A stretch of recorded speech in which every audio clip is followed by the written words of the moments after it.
All right, so context is king. There's so many layers of that. I don't want to dig into it too much. But simple example, you got a first-round pick and a seventh-round pick.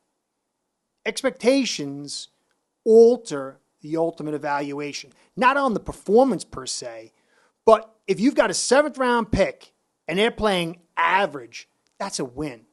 You know what I mean? That's a win.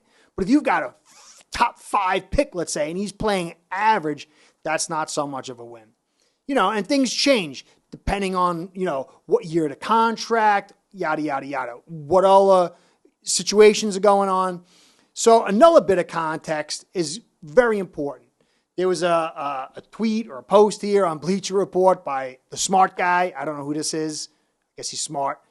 Austin Jackson posted the highest offensive score from the offensive line per PFF. That sounds great.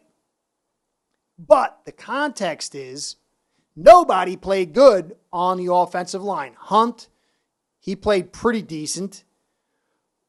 But Jackson's in his third year as a first-round pick.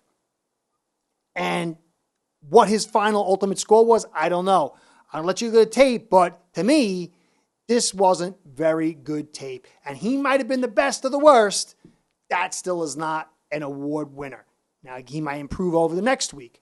We'll see. I'm going to show you the tape, and you can put that in your quiver and add that to the next bunch of tape and come to your own opinion. Before I do that, though, I want to say thanks for stopping by. I really appreciate it. I mean, so many people, so nice stopping by here with the views, the likes, the subscribes, the comments especially. I really appreciate that. So I want to thank you. I also want to give a quick shout out to Ace Per Head because without them and without you guys, Curtis doesn't get to watch as much film as he does these days, and I'm very grateful. Ace Per Head's betting software is the premier white label platform for bookies to manage their players and grow their sportsbook operation. Click the link in the description below to get set up in minutes. Ask for the Curtis promo and get a special introductory discount. I didn't know Hunt was in. When I watch preseason games, except for maybe like the second preseason game now, and it used to be the third when you got a lot of starters, I don't concern myself with units like groups. I don't concern myself with touchdowns and yards. I don't care about any of that stuff. All I do is I pick players and I just lock in on them like Rain Man-esque. And I just go rewind, pause, and I watch every play 3-4 times.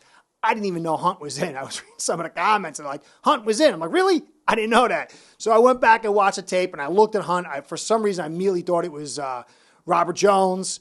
Went back, watched him, sort of pleasantly surprised.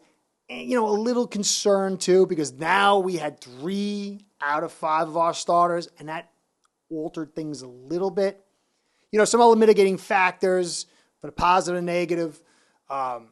Mike McDaniel said that they really tried to stop the run. They were ganged up on the line of scrimmage, which was true in a lot of cases, and that's a mitigating circumstance to why we didn't run the football the way we wanted, and also why we were able to pass as big as we were over the top.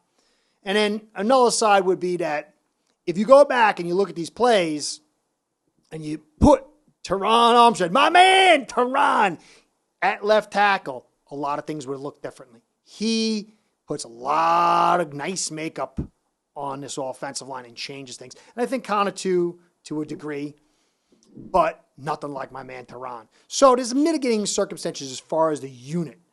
But I'm going to go into a short film study, and you're going to see trends.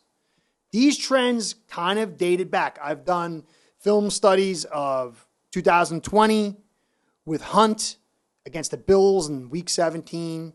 I did some a lot of film study last year of Jackson and Hunt. And you can see these trends kind of continuing and resurfacing again now in this tape. So we'll get next week's tape and then week 1 and the rest of the season, see if these trends continue. Because that's the way you evaluate. Not by taking one bit of tape and say he's the greatest or he's the worst. It's trends. And do the trends continue the same, or they go up, or they go down? So that's what we're going to try to do here. Anyway, without further ado, here's the tape. Let's take a look and see what we see. All right, you can see 10 men in the box over here, and it's inside zone run. But we talked about last year having to take 2 linemen to block 1 defender. And you got Hunt and Dieter on the bottom against the D-tackle and Jackson and Gesicki up at the end. Now, Hunt, he buckles the D-tackle, but look up at the top. Gesicki and Jackson, they can't really get control of the guy, and he absorbs both blocks, and they really don't even get much movement. And you got 2 free defenders that end the run game right there. Then you get another run inside, and Jackson and Hunt have to double one guy. He splits them, and a guy gets on the outside. Play gets broken up for all the reasons, but Hunt and Jackson didn't really do a great job there. And you can see Jackson already losing his form, getting muscled out, poor technique. He needs help from Hunt, which leaves Dieter alone. And Hunt's got to go over there and help Jackson, or you get the inside moving, probably would either put a hit on a quarterback or a sack. Now, again, they'll pass protect. And you see Hunt has a little tendency to lean forward on this one. But again, Jackson needs help. And he got this 3rd-round pick and Dieter's 2nd-round pick and Hunt and 3rd-round pick and Jackson on 2 guys and Larnell Coleman by himself. And you can see Jackson here getting kind of wiggled, which means his body's losing form and he's kind of getting yoked up by power, which is a tendency, again, of Jackson. Yeah, I got a little run here inside, which is not too bad for us. But Dieter, he gets off the line, doesn't really get a chip, but Hunt does a good job getting control of his guy.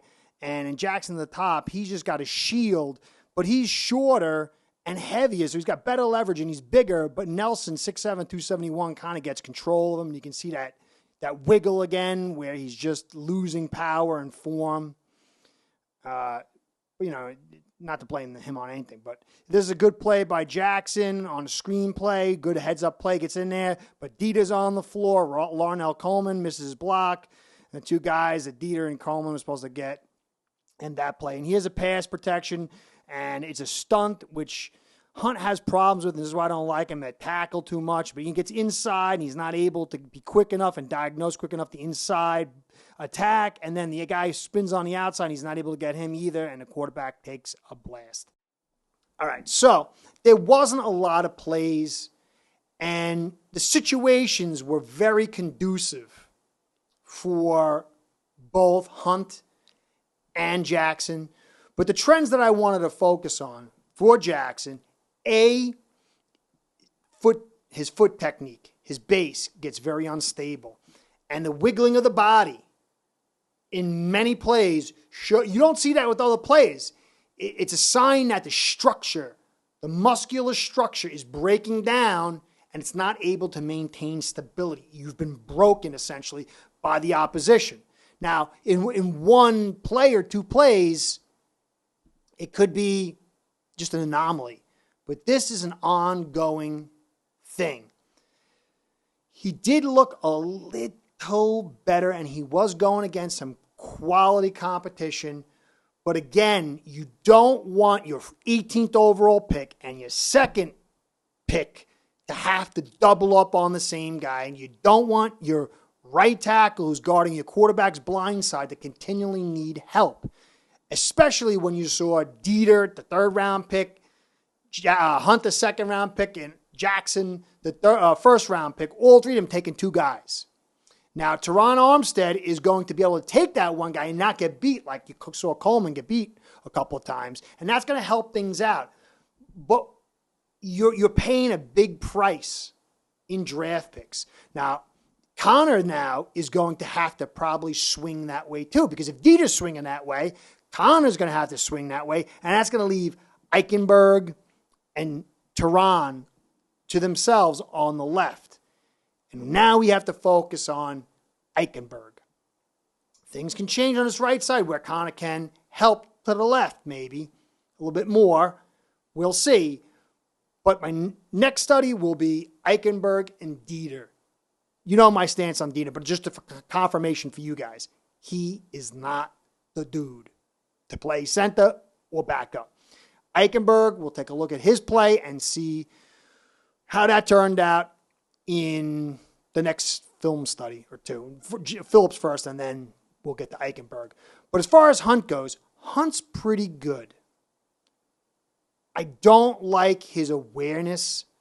If you go back to the 2017 Bills game, you could see he kind of lose track loses track of players, and he struggles a little bit like with switches, his ability to move and then reset. And you don't want that at tackle because that's when you get the free rush. You get you get inside blitz, the guy comes outside and the quarterback gets wrecked. You know what I mean? So at guard, I feel comfortable with him, especially in the run game. I'm not so sure about the zone stretch. You saw one time where Hunt and Jackson doubled the guy. Now the whole left side crumbled. But even if they didn't, you saw that Hunt wasn't able to control that defender with Jackson and then get to that second level. We have to see if that happens. We got a lot more tape before we can put a foot in the ground. I do like Hunt, though. Jackson, I am still a little concerned. Anyway, this is my little film study. Just a little drop. Phillips is next. That's the fun stuff. And then we'll do the rest of the offensive line. But don't put your foot in the ground on anything just yet. Just try not to. And we got big tape coming up next week in less than a week, and that's going to be real exciting. And then we're rocketing to that week 1. Anyway, I hope you enjoyed. This is Kurt saying thanks for staying to the end. Catch you next time. Be well. Go Fins. Let's hope this whole line comes together. Start building your own online sports book today by getting signed up with aceperhead.com service that'll allow you to book action on sports from all around the world.